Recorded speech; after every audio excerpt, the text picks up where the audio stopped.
Origin just wants to reaction. This is animal facts that I got wrong. Well, channel Casual Geographic. What? Yeah, I thought he was infallible. Casual Geographic doesn't make any mistakes. Always took them as like on his word. Yeah, obviously that's that's gonna be the case with most people. Yeah, everybody can make a mistake now and then against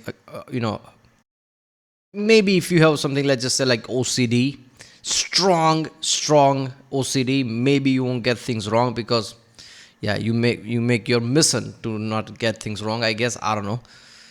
Yeah, just living, breathing, just that, right? Being pedantic or something. But yeah, people make mistakes. I guess he does that as well. Even the walking Pokédex can get it wrong. What is walking Pokédex? Oh, it's like Pokemon thing.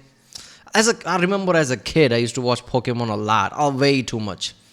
But one day I was still a kid, but I grew up a bit and then just stopped. And since then, I haven't even touched it. But then again, like very, very recently, Pokemon became way too big. I don't know why, just like some game came out or something. I remember. But yeah, I'm not afraid to correct misinformation, even when it comes from my own videos. Also, shout out to guys. Okay. Yeah, he does that in a lot of videos. You can always see a pinned comment from him. Like if you make mistakes, realize it, and he just put it there. It doesn't matter even if a few days later or something. So yeah.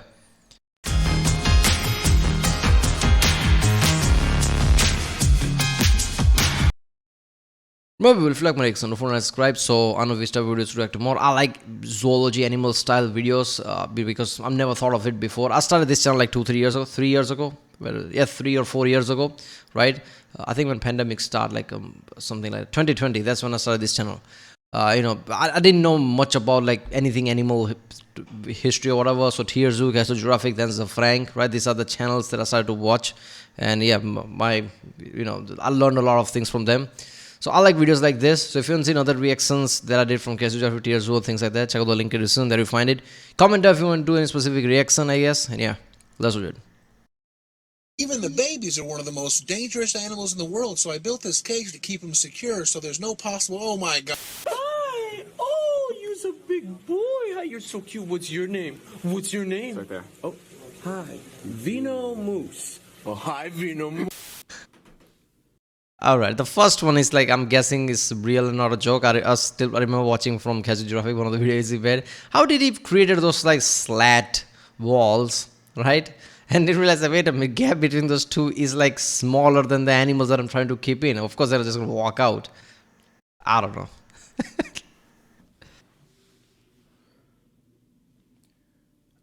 I have made a severe and continuous lapse in my job. I'm just playing, I'm playing. But can you imagine? Nah, but this is gonna be an accountability video. And honestly, it's all because of one comment I got on TikTok. Basically, someone commented on one of my videos disagreeing with me, and someone replied to that comment with something like, yeah, okay, I think I'm gonna believe the guy with 16 million followers. Yeah, that didn't sit right. That happens a lot, right? I react to some video. I remember watching a Kazakh video. I'm a big science guy. I've been that since I was a kid. I can't even remember how long.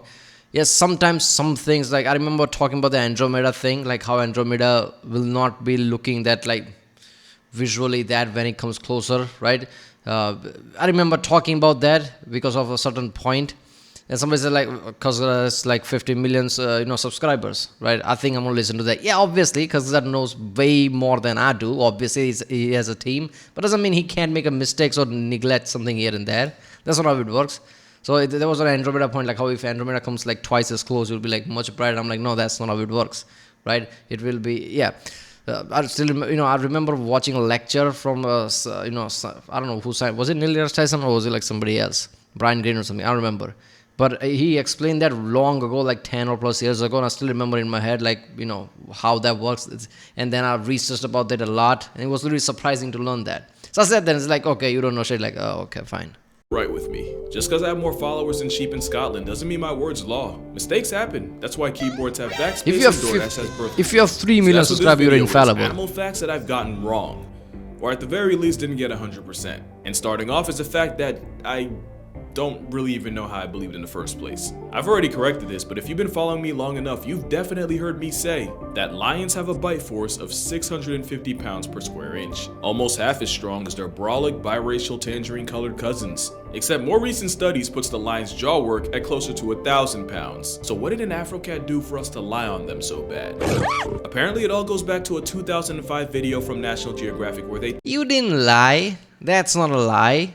It's not even misinformation. At that time, that was the information. It's a new study that came out. tested a lion's bite force, except they got it from a subadult male lion that couldn't have seen more than 2 or 3 trips around the sun. That's like saying the average man's 5 feet tall because you took a tape measure to a bunch of 7th graders. Also, the number they got was 691, so Mufasa knows why it got nerfed to 650. We now believe that the bane of buffalo has a bite force more in the neighborhood of 4 figures, still just under carnivores like tigers and hyenas, but not by the landslide we originally thought. So apparently I owe lions in Africa and Detroit an apology. I was not familiar with their game.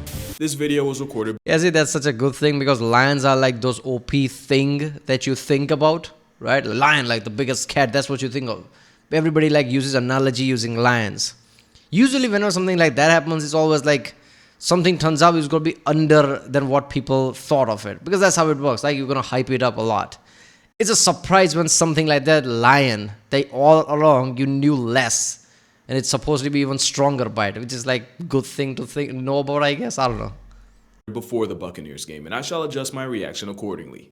The 690 number spawned from an old show known as Dangerous Encounters with Brady Barr. And we're gonna learn that TV shows aren't the best source for the most accurate information. No, that's especially I when would it's never from be a in time that where Steve position. Harvey had hair and not hopes. Another fact I've said is that tigers are so strong that they can remain standing even after being turned into a statistic. Now, tigers are built like Greek sculptures modeled by furries. Blood from Zootopia proved that, but enough to stand on business even after they're physically finished? Well, if they do, it's probably more of a reflection on their stability than just raw strength. It also could be a freak accident that got reported as a fact. There was a guy that got his will activated while reaching for something in his kitchen, and his friend legit found him that way. And there is at least one animal that does something similar. Since sloths have reverse grip, the Moss Motel of the jungle can Yeah, I think when if you wanna stand straight for a long time, and if you're a muscular guy, I don't think that's gonna work that way. Usually, when you stand straight, is mostly on your skeleton, right? And if you have like a lot of weight on you, a lot of muscles, if anything, that's gonna be harder, right? People assume like, when people see big guys getting gassed down, like, look at all those muscles not helping you. All those muscles not supposed to help you in any endurance form. It's supposed to give you strength over distance, let's just say. It's supposed to give you that, right? Somebody can lift really strong, but if somebody's even more muscular, like athletic, they'll lift even same weight, but faster, basically.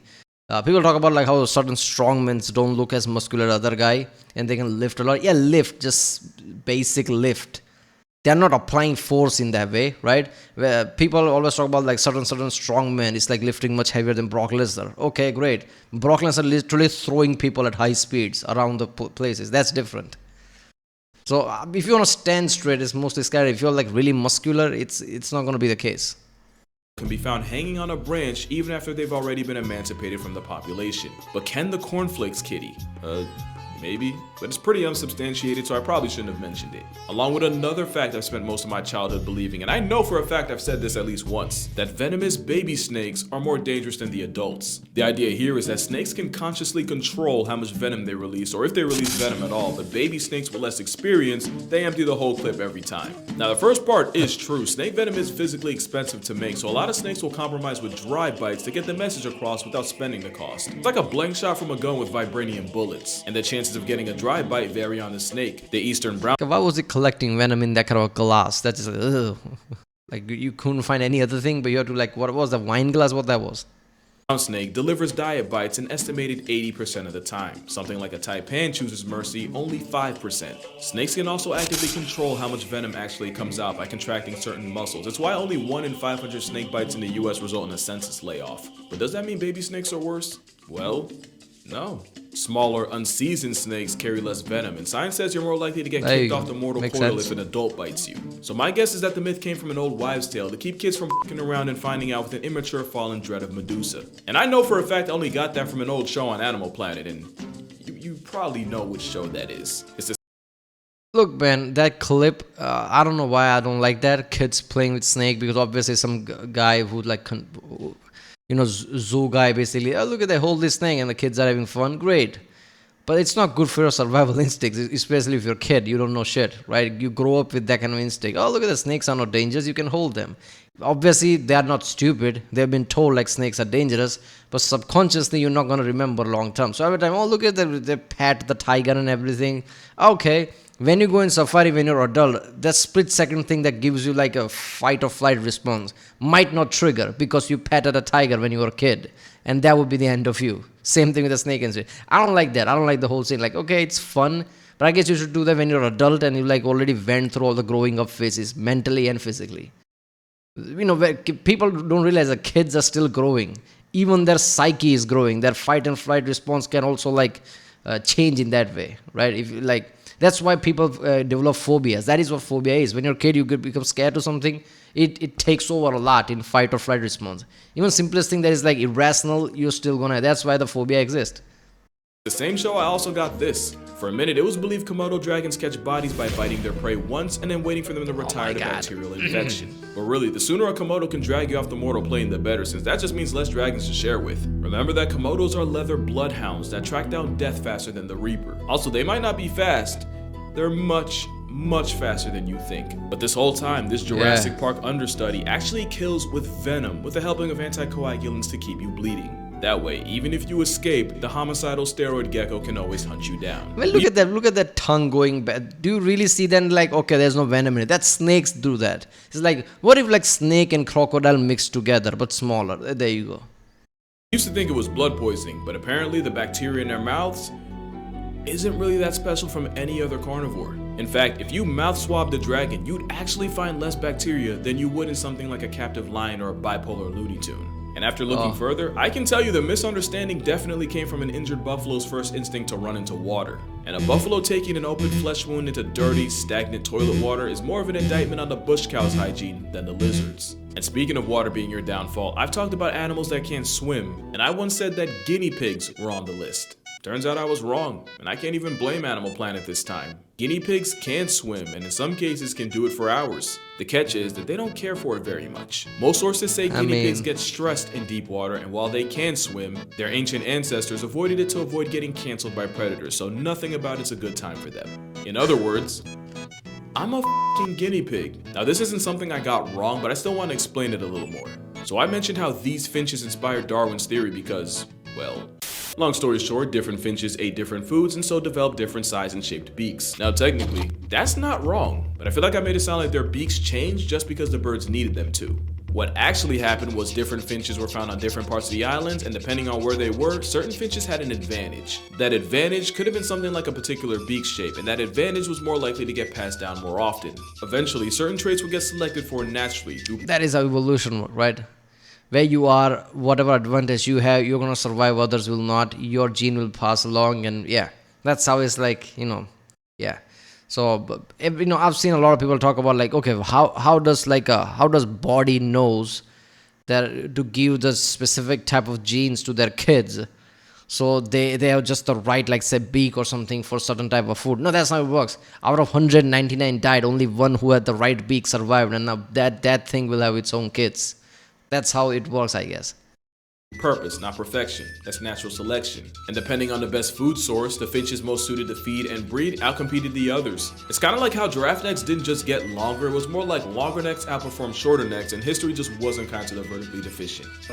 Yeah, that's... Actually, no. Latest studies say the long neck actually came from their mating preference and the fact that giraffes like to run fades using their heads. So why the long neck? Apparently, FNS. To flex and sex. Apparently the only leave they were worried about is maternity. And speaking of eating, there's another animal whose male plan I was completely wrong about. Opossums are the rat-tailed relic Australia left behind. They're also free pest control, since one pouch packing possum can terminate 5,000 ticks in a season. Except they don't. I got that wrong. The number comes from an experiment. They introduced 100 ticks to different animals like mice, squirrels, and opossums, and counted how many ticks had fed and fallen off. According to the study, the opossum cage had way less ticks than all the others, so the assumption was that any tick that wasn't found at the bottom of the cage had likely been eaten. So they took the number of ticks left in the cage along with the population of ticks found in wild opossums to come to the conclusion that possums must put away 5,000 ticks a season, at least. Yeah, not the most solid logic, and later studies examining their stomachs and feces found that the shit literally didn't add up. Not only does Coma Kitty not pass 10 ticks by the thousands, ticks aren't even a preferred part of their diet. There are a lot of weird things about this faint weasel, like how their body temperature is so low that rabies gets possums more than possums get rabies, or that their nipples straight up look like a devil worshipping Really? cult with 12 milk faucets circling one. But the whole thing about them being tick vacuums, that kind of falls on its face. But you want to know what doesn't fall on its face? Cats. They always land on their feet and can Yeah. It is tick, right? About that Long Island thing, like there's a lot of ticks there. There's also super tick, I am guessing. People are completely screwed by it or something. I don't remember. I think I also saw a small clip of Joe Rogan, I guess, talking about it, like super tick or something. Was it lice tick? I don't know. It's a tick, right? I don't know what this, like, obviously I'm not saying in India, but where I live, there's no tick problem like that. I know in other part of India there might be. India's so diverse, there's always going to be problem somewhere, someplace in India, but not where I live. But New York, around the Long Island and places around that, New Jersey, there are lots of tick problem. Is that what's happening? But I don't think it would be in New York, right? Because that would be like big issue if that's the case. New York is really dense, all the metropolitan area and Manhattan and everything, and so many rich people there. I'm guessing that would become a bigger problem that somebody would address or something. I don't know. I'm guessing it's in Long Island, if I remember correctly. I don't know. survive free falling from a building. So much that cats have about a 95% This is chance insane. of falling Look at from that. 10 stories Oh. and not flatlining on impact. At And least still that's what running. I said. But in the original study from 1987, out of the 132 cats that went to the vet after touching pavement from a window, 90% survived. Wait, 90% of the cats that went to the vet.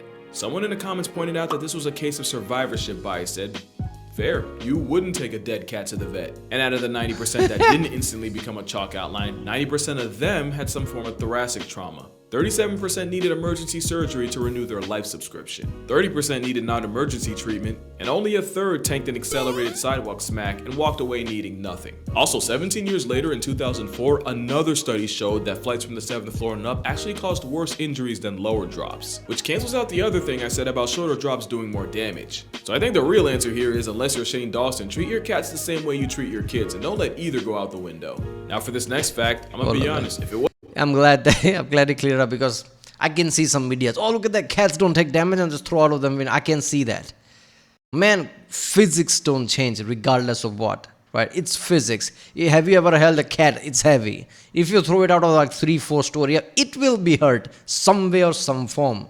Just because you walked away doesn't mean it's fine. And I get it, like all the aerodynamics things that get slows down like through body and whatever, like smaller falls are more problematic than big, but still big falls are still big falls, right? I mean, it's like survival thing at that point. Like if cats survive fine, doesn't mean it didn't fuck up its like whole thing and everything. It doesn't mean it's not damaged. Cats don't like to jump off from the 4th story or something. Come on.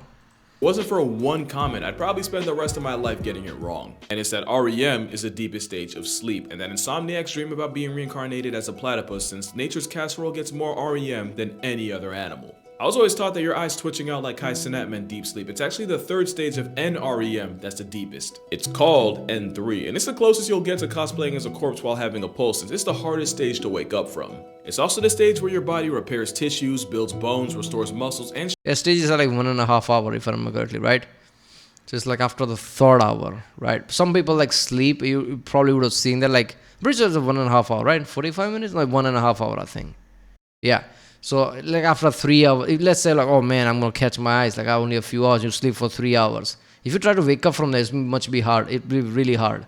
I found out that if I don't sleep, somehow I'm fine. But if I do sleep for 2-3 hours and then wake up, it's just like even more worse. It's probably because of this. strengthens the immune system. Basically, you know how your phone will update at the gooch of dawn as long as it's connected to an outlet? That's the N3 stage of sleep.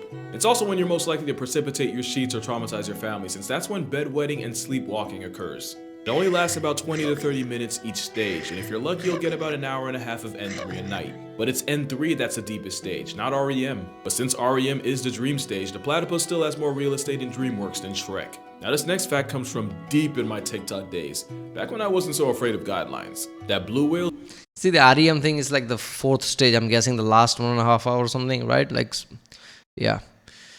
4.5 to 6 hour period. People sleep 7-8 hours. But if you like, yeah. So there was a saying in India, like if you dream during the morning time, right? So I'm guessing it's like close to when you're about to wake up. If you dream during that time, that dream will come true, whatever. That's like one of the things, right? And I'm like, first of all, that is when the REM thing is. That is when you're supposed to dream. So every time you wake up, you're like, wait a minute, I didn't have a dream in the morning. It's because you don't know. First of all, how do you keep track of time? Like, when did you dream? If you go to sleep, you'll dream, you wake up. Like, there's not going to be time felt there. So how do you know like it's in the morning? It's only because if like dream was so fucked up, you panically wake up and you think you just had a dream. If it was a good dream, you won't panic and wake up. So this is like a weird thing. Every time people panic, oh my god, I just had the bad dream and it was morning. Like, what? Fuck you. What are you on about? Those release 400 gallons worth of baby batter, with only 10% of that getting where it needs to go. And for the measurement impaired like myself, 400 gallons is like 10 bathtubs of whale maker. Except 400 is more of a reach than a whale's piece. It's actually like 5 gallons per session, and again, that's about one of these. Still, most of the liquid daycare ends up getting offloaded back into the ocean. Makes you wonder why it's so salty. That's a joke, by the way. It's sea foam. They're not actually playing in pre-whale. Speaking of tainted water, this next thing isn't something I got wrong or even said, but something I showed. I saw this video of a manatee. Yeah, 500 gallons would be 400 gallons would be like 2 ton of water, 2,000 liters, right? Yeah, that would be a lot. Getting an assist from some guy and honestly didn't think much of it. Apparently the law doesn't agree, because not only is this illegal, it's hella illegal. You don't want to give manatees water for the same reason you don't feed wild animals. Eventually, the water blimp could lose its fear of humans and boats and end up getting turned into a speed bump. The Florida Manatee Act of '78 makes it illegal to do anything to a manatee, mean, obscene, and anything in between. And if you're offering this signing, and manatees and things like that could be like dogs, right? If you do that, like, oh, look at this, a human runs towards you, you're on a boat or something, oh my god, that would be disaster. Honestly, better off dead. As dead as the dog from this video. Or maybe not. So you probably remember this story I told of a polar bear petting a dog before turning it into Nemo's mom. But it wasn't actually the same dog that got turned into bear bait the way I said. What happened was this video went viral. So viral that the Canada CBC News got a hold of it. So much that they basically aired the guy out and said that officials had to relocate 3 polar bears from the same property a week before after one of the bears erased one of the dogs. Apparently owner Brian Ledoux had been feeding the ice bears along with his pack of Eskimo dogs, and according to him, the one night he didn't feed the glacier goons was the night one of the dogs went on a play date with Old Yeller. It was actually before this video, and it wasn't this dog or bear. Animals are not complex mentally as humans. I mean, come on, that should be one of the given things. They're thinking very singular, one-dimensional way. Okay, they're playing with the dog because they're fed. As soon as they're not fed, dog is food now. Of course it is. They're not gonna starve for a bit because they like the dog now. I think the timeline's still not 100% clear. Also, the Ledoux guy passed away in 2018, so I guess we'll never really know for sure. And you know what? That's okay. It's okay to not know. Science is constantly learning, unlearning, and relearning things. Matter of fact, a lot of the things in this video at one point were seen as 100% fact. I guess the moral of the story is, it doesn't matter how many followers I get, I'm not gonna get everything right. I'm just not afraid to admit when I'm wrong. Because like Neil deGrasse Tyson said, one of the great challenges in this world is knowing enough about a subject to think you're right, but not enough about the subject to know you're wrong. What is blood waffling about? Alright, that's gonna do it. Look, man, look, science get a lot of things right, but that's not the whole picture. There's still more things to learn, and the picture together could be something different. Science getting things wrong is not really right? Unlearning things, like, no, there's no unlearning. There might be half a knowledge. Scientists might know that's half a knowledge, but all the publications just run with it. Some half a study happens. Oh, wait a minute, scientists are saying that. Study becomes 75% correct. Wait a minute, it's a bit different than 100%. Oh, wait a minute, it was complete lie. No, let the study finish first, man. Let them get the whole picture. Even if some control study happens, that scientist would know that this control study might be very limited. We need multiple studies to get the whole picture. Publication is not going to say that. So like scientists get things wrong. No, scientist doesn't get things wrong, right? They realize this bigger picture. That means first of all, scientists, when they speak, it feels like they're being very political. They don't just point blank say, wait a minute, this is half study. You don't know shit, shut up. They don't say that, right? So that's the problem. It's like, whatever we know of Newtonian gravity, that is not false because Einstein gravity like expanded it. Newtonian gravity worked. So basically something like that. Alright, well, that was animal facts that Casual Geographic got wrong. If you like my reaction, don't forget to subscribe, and I'll see you next time.